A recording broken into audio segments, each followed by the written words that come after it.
Hi, welcome back to our class. Now we're starting a brand new chapter.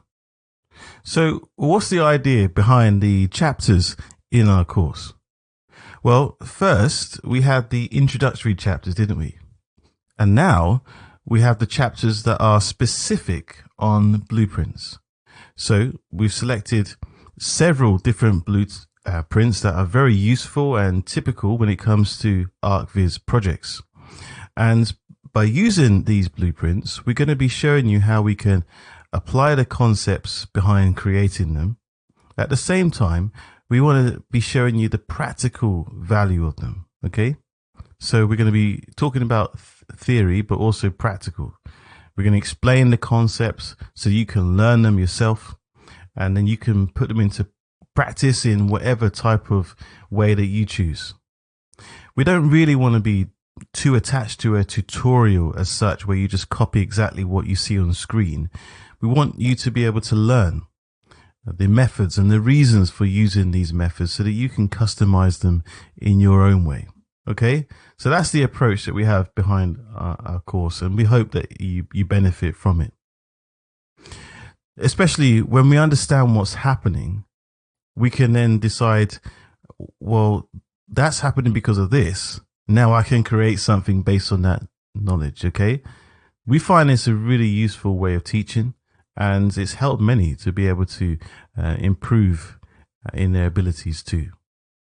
So now in this scene, in this chapter, we're going to talk about creating a door. Okay, so we're going to explain the nodes. We'll talk about the concept, particularly at this stage, of the box collision.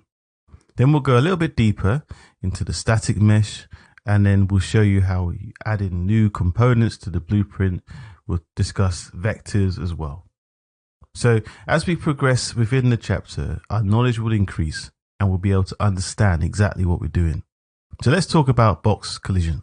What is it and what we can do with it? So let's start by creating a new blueprint. So we'll choose to create an actor type blueprint. So what's this? Well, as you may have seen before, it's a type that you are able to add things to in your scene. So you can add the actor to your scene, and then you can add things to the actor. But it has to be in the scene for the programming to work, okay? And that's great for us because the majority of our blueprints are going to be actor types. So let's name this. We'll use BP_door concepts. And of course, you can name it any way that you choose to. Let's open it up. So here we have our basic blueprint, okay? So let's add a collision box here. And you might be asking, well, what is a collision box? Well, simply, it's an element that has no visual functionality, but it's a reference to an area in our scene. So a reference of an area in our scene that captures everything that clashes within it. So it's a reference, okay? In 3ds Max, you might call it a dummy. So it has no functionality. It can't be seen in the scene. It doesn't interact with other objects. But what it does do is it detects collisions. So let's click add box collision. And we'll leave it as a box. And this is it. We see it here. And we can rename it if we want to. Box collision. Nice. So this is our box collision here in our viewport. You can see it's an element that has dimensions and a location. So here it's always zeroed out in our axis to the center point. We have a location over here and dimensions with regard to the size, which by standard I believe is 32. Let's increase it to 150. So now it's a cube of 150 cubed. Nice. Technically, it's actually now sunk into the ground, isn't it? Because the center point is in the middle. So let's bring it up to the surface. Let's apply 75 to the location at Z. Sorry, we have to apply 150 because I increased the box size, didn't I? Now our box is sized at 3 meters by 3 meters by 3 meters. And the size here starts at 100. There's 150 to this side, 150 to that side, which equals 3 meters. So let's reduce it a bit, 75, which is what I wanted. And now we have a box of 1.5 meters cubed. And here I'll change the position to 75, which is the height from the center to the ground. Okay. So now we've created our box collision. Let's compile and save it. And now let's add it to the scene so that we can see it. I'll delete this. Okay. So now let's add it to our scene. Let's drag it in. I think that will do. Cool. So here we have it now. We can just take a look at it. So we can see the root is in the center, which is as we set it up. And we got the box showing as our reference, okay? Our box collision. So if we were to push play, you'll notice that you can't see it. It disappears. It's not visible to the player, but it is actually there. It doesn't affect the scene visually. It's purely a reference at this stage. But since we're studying, I want to show you something interesting. Since we're studying this component, let's make it appear so that we can find it in our scene. So let's make it visible. If you drag down a details panel, you'll find that there's an item here called hidden in game. See that here? So with it ticked, it means it's hidden. We set it to false. It should now appear. There we go. And this comes in handy when you're creating new things like this. It's easier for us to see it, even for us to be able to find the cube later on. It's a really nice way of being able to see what you're creating.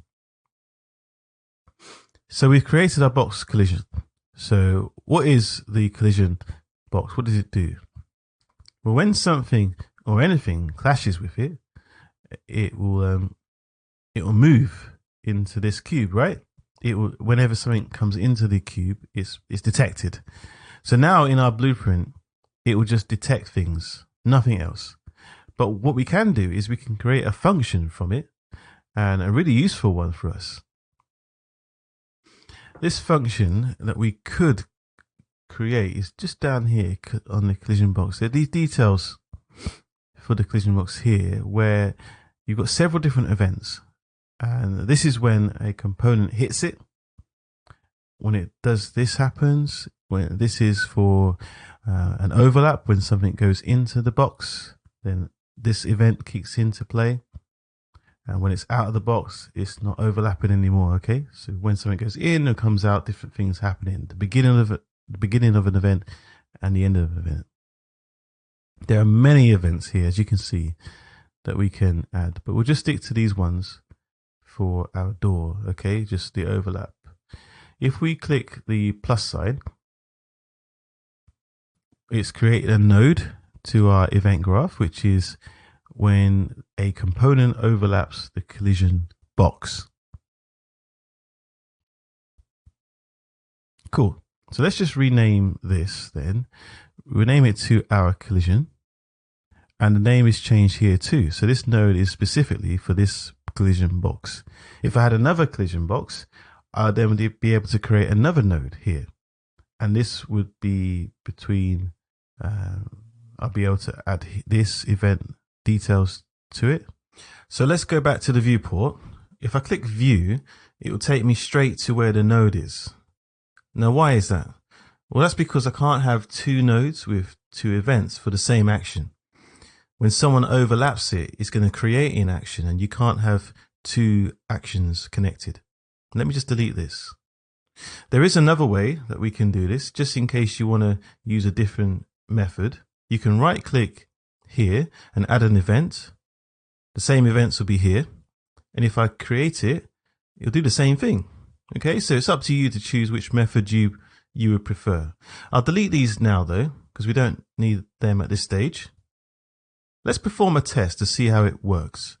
we'll use our well-known print string again. Just draw out from here to print string.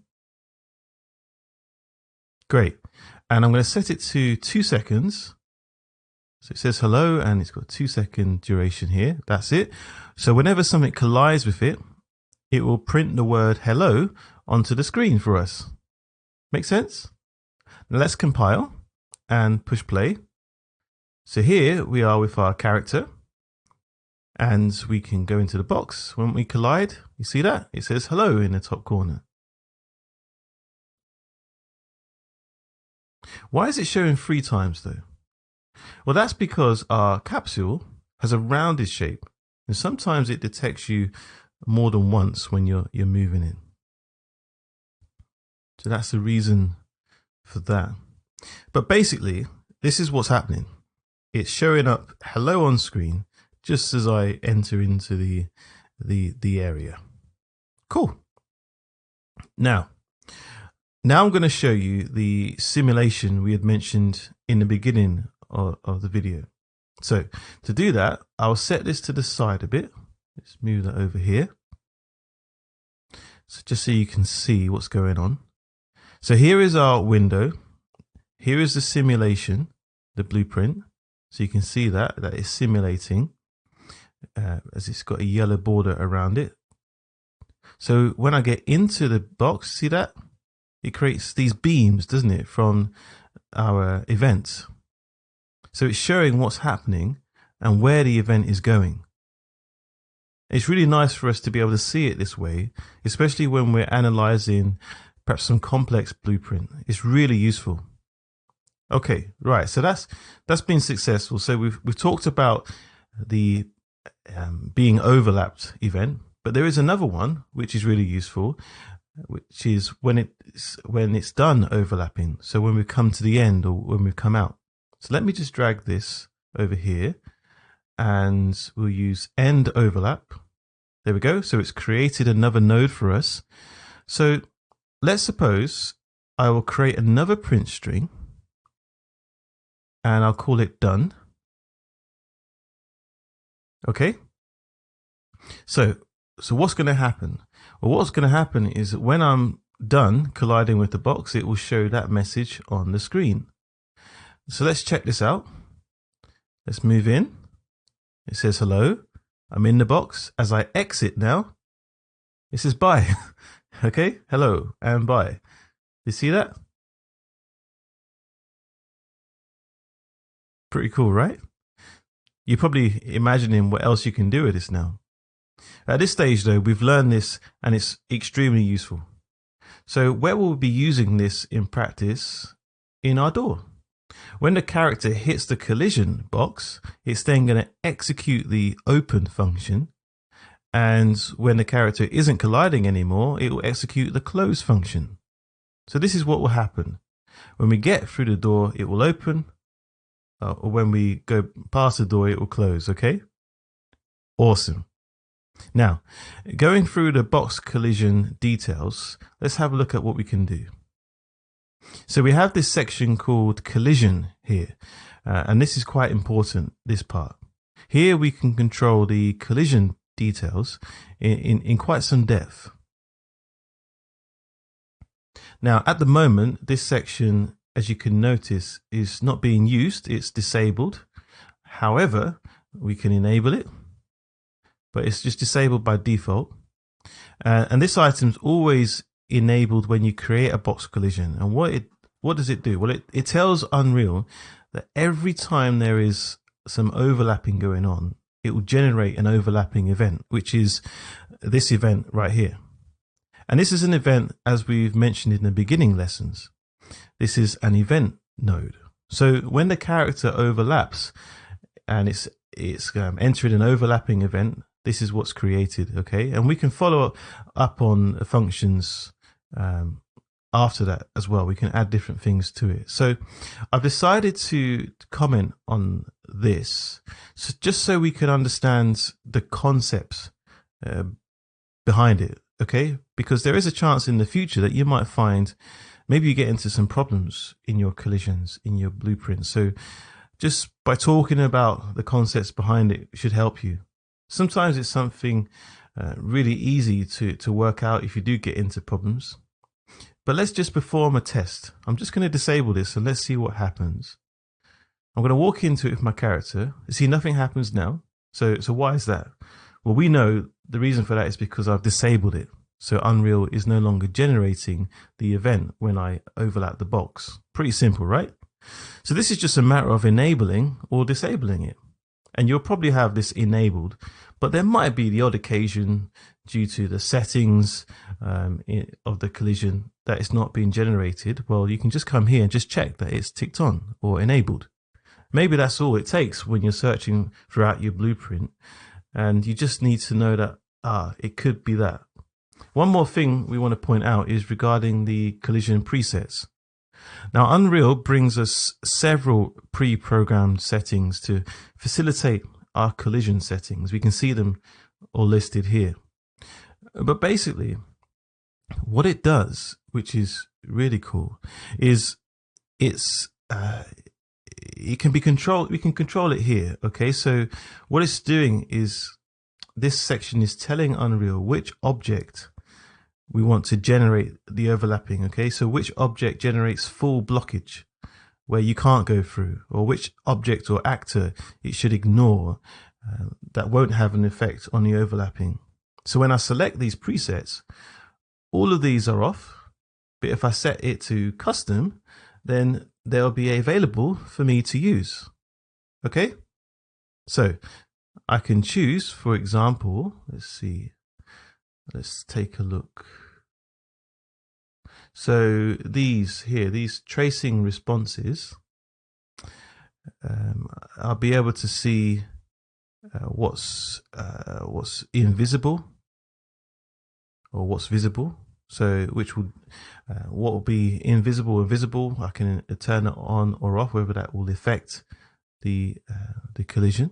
Well, static, dynamic, pawn, physics, body, vehicle, destructible, projectile. So what does this tell us here? Well, it's generating overlapping events for all of these kinds of objects, but it's blocking the projectile one, right? So let's just put this into practice. As we know, I'm in the first person mode and I've got a gun which is enabled. So if I shoot it, see that? It shoots these balls, doesn't it? These tennis balls, and it's bouncing off the collision.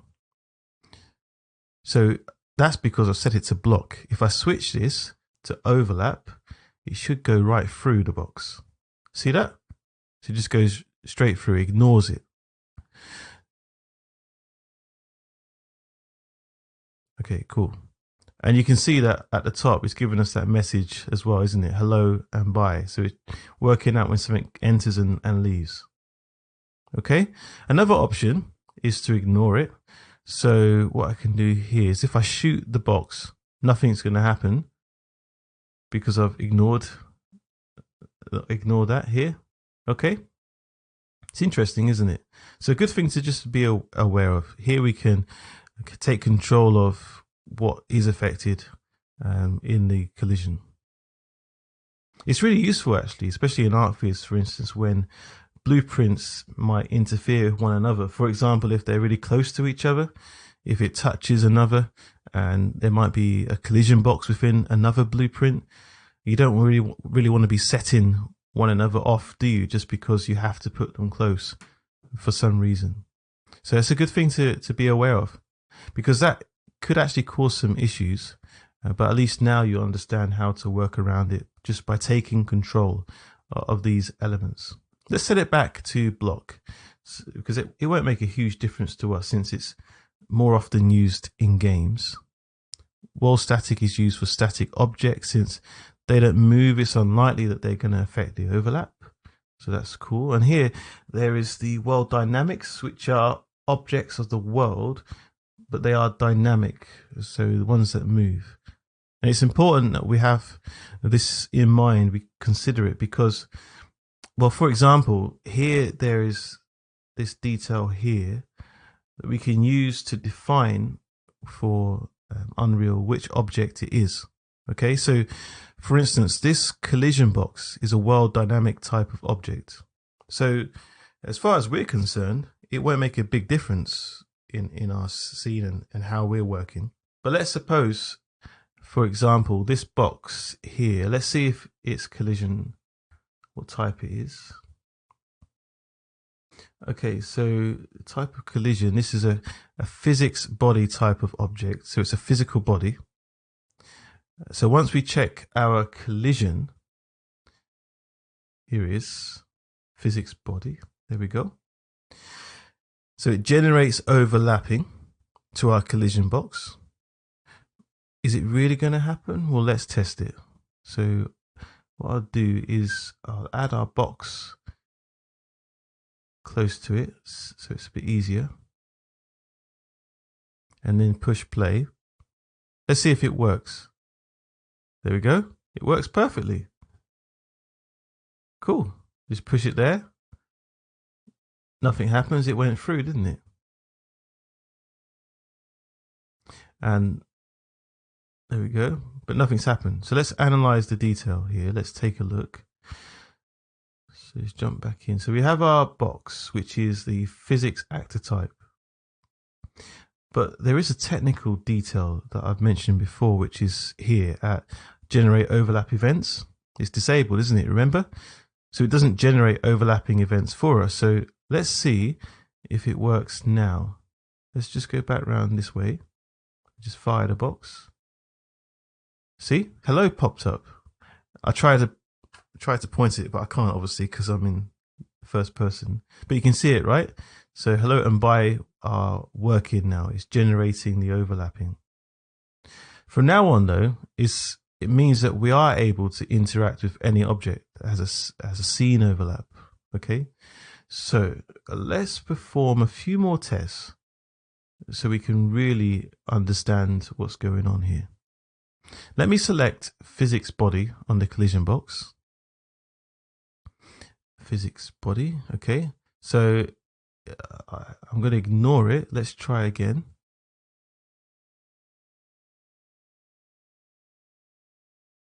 Okay, do you see that?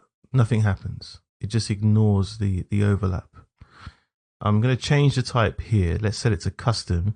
And now I'm going to set it for set it to world dynamic. And let's press play. And let's see if it's still going to move once it's shot.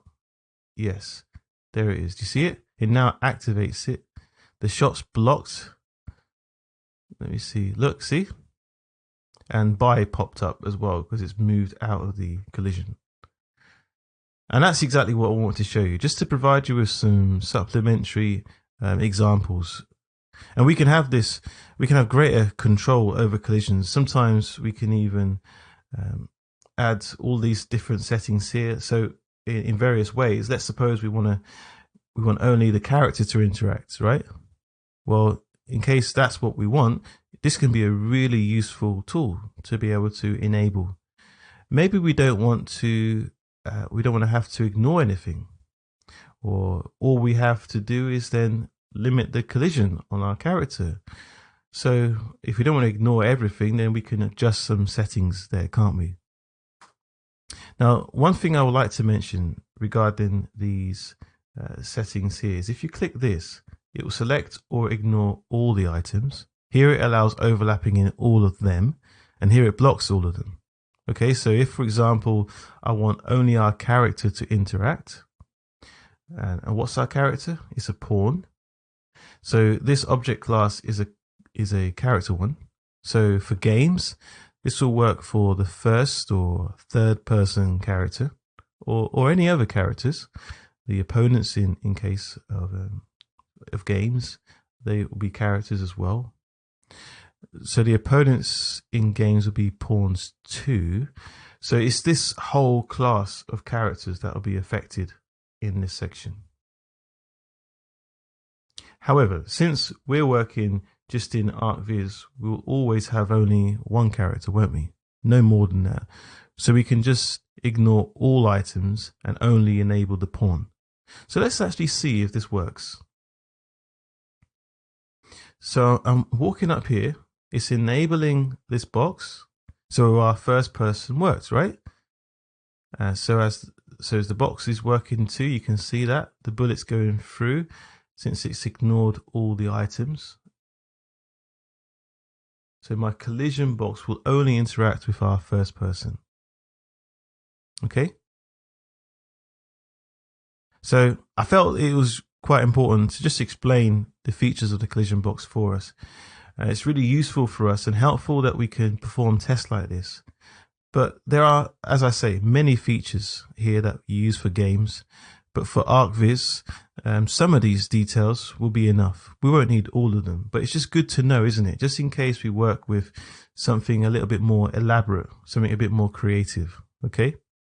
Now, if we want a door or any element in our scene to react, to open, and it affects the collision box or another element, or maybe an object that's mobile, like a car, I don't know, just as an example.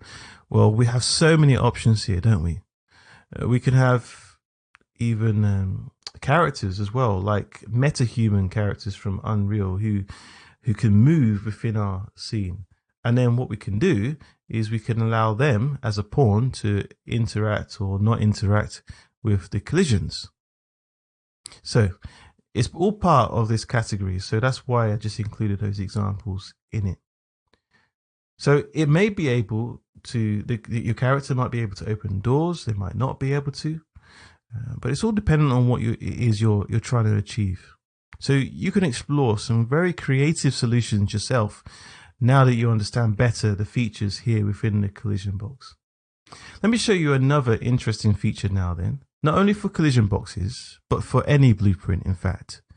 Here we have our viewport where we can resize our cube, as you can see up here. We can move it or whatever we want, really.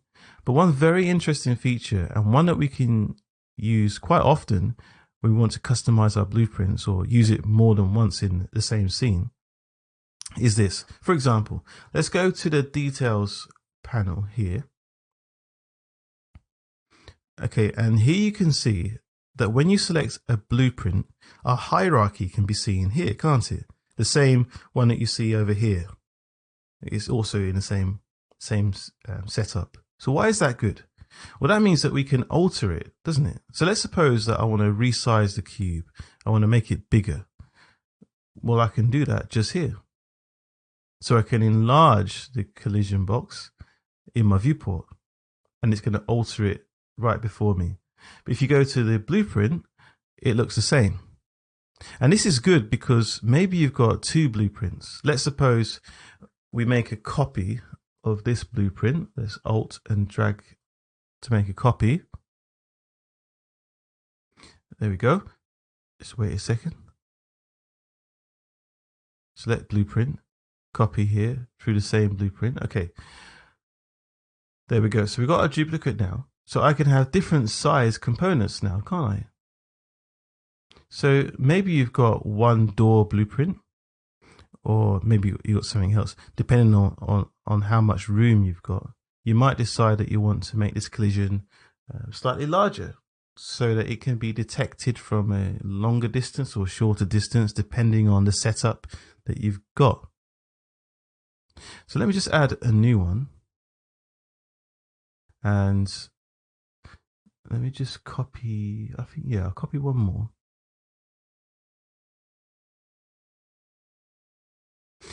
Okay, cool. So if I resize it through the blueprint itself in the blueprint viewport and compile and save, and then jump back to the editor, see what's happened? So it's adjusted the others. Sometimes you don't want that. Sometimes you only want to resize the collision box, not on all of them and not at the same time. So once you add the actor to the scene, you can make these changes through here, okay, in the details panel.